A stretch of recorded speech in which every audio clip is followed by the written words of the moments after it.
শুভ সকাল। আজ 16ই মাঘ 1431, ইংরাজির 30শে জানুয়ারি 2025।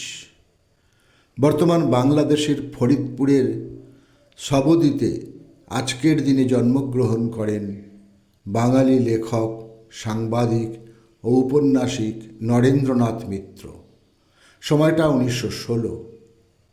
পুরো 4 দশক ধরে প্রায় 500 গল্প লিখেছেন তিনি। তাঁর উপন্যাস থেকে বেশ কয়েকটি চলচ্চিত্র নির্মিত হয়েছে, যেমন সত্যজিৎ রায়ের মহানগর, অগ্রগামীর হেডমাস্টার, বিলম্বিত লয়, রাজেন তরফদারের পালঙ্ক। তাঁর রস গল্পটি অবলম্বনে হিন্দি চলচ্চিত্র সওদাগর নির্মিত হয়, যার মুখ্য ভূমিকায় ছিলেন অমিতাভ বচ্চন। মেলবোর্নে অনুষ্ঠিত 1956 সালে গ্রীষ্মকালীন অলিম্পিকে 4র্থ স্থান অধিকারকারী ভারতীয় ফুটবল দলের অধিনায়ক সমর বন্দ্যোপাধ্যায় বা বদ্রু বন্দ্যোপাধ্যায়ের আজ জন্মদিন। সময়টা 1930। ফুটবল মাঠে নিজের পারফরমেন্সের শেষ করে তিনি কোচের দায়িত্ব পালন করেন। 1961 তাঁর কোচিংয়ে বাংলা দল সন্তোষ ট্রফি জয় করেন। ভারতবর্ষের অন্যতম রাজনীতিবিদ মোহনদাস করমচাঁদ গান্ধীর আজ মৃত্যুদিন। 30শে জানুয়ারি 1948 নতুন দিল্লিতে তিনি শেষ নিঃশ্বাস ত্যাগ করেন। তিনি ছিলেন অন্যতম ভারতীয় রাজনীতিবিদ। ভারতের স্বাধীনতা আন্দোলনের অগ্রগামী ব্যক্তিদের মধ্যে তিনি একজন এবং প্রভাবশালী আধ্যাত্মিক নেতা। দুজন মার্কিন প্রকৌশলী উড়োজাহাজ আবিষ্কারের কৃতিত্বের অধিকারী। অরভিল রাইট তাদের একজন। আজ তাঁর মৃত্যুদিন। সময়টা 1948। তিনি ও তাঁর দাদা উইলবার রাইট 17ই ডিসেম্বর 1903 প্রথম উড়োজাহাজ আবিষ্কার করেন।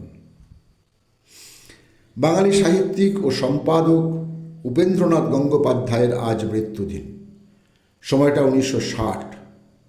বিচিত্রায় বিভূতিভূষণ বন্দ্যোপাধ্যায়ের প্রথম উপন্যাস পথের পাঁচালী প্রকাশিত হয়। সম্পাদক উপেন্দ্রনাথ বিভূতিভূষণ ও মানিক বন্দ্যোপাধ্যায়ের লেখা প্রথম প্রকাশ করে তাঁদের পাদপ্রদীপের আলোয় আনেন। তাঁর রচিত গ্রন্থ সপ্তক, রাজপথ, দিকশুল, অস্তরাগ, ছদ্মবেশী ইত্যাদি। বাংলা থিয়েটারের এক অন্যতম নাম নিবেদিতা দাস।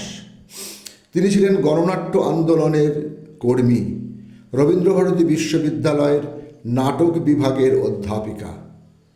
1948 থেকে 49 কমিউনিস্ট পার্টির কর্মী। সৌভনিক নাট্যগোষ্ঠী প্রতিষ্ঠাতাদের মধ্যে তিনি ছিলেন অন্যতম। 1960 সালে দক্ষিণ কলকাতায় স্থাপিত হয় মুক্তাঙ্গন রঙ্গালয়। প্রতিষ্ঠাতাদের মধ্যেও তিনি একজন। আজ তাঁর মৃত্যুদিন। সময়টা 1980। পশ্চিমবঙ্গের রঙ্গমঞ্চ চলচ্চিত্র জগতের বিশিষ্ট অভিনেতা সত্য বন্দ্যোপাধ্যায়। তিনি মূলত উৎপল দত্তের সঙ্গে এলটিটি ও পরবর্তীতে পিএলটিতে অভিনয় করেন। কল্লোল, অঙ্গার, নিচের মহল, মহাবিদ্রোহ এবং তিতুমির সহ 150টি নাটকে মুখ্য ভূমিকায় সাফল্যের সঙ্গে অভিনয় করেছেন। বাংলা ও ইংরাজি মিলিয়ে প্রায় 40টি নাটকের পরিচালনাও করেছেন তিনি। আজ শিল্পীর মৃত্যুদিন। সময়টা 2006। 30শে জানুয়ারি 2021 শনিবার ঘুমের মধ্যেই শেষ নিঃশ্বাস ত্যাগ করেন বিশিষ্ট অভিনেতা ইন্দ্রজিৎ দেব। মৃত্যুকালে বয়স হয়েছিল 73 বছর।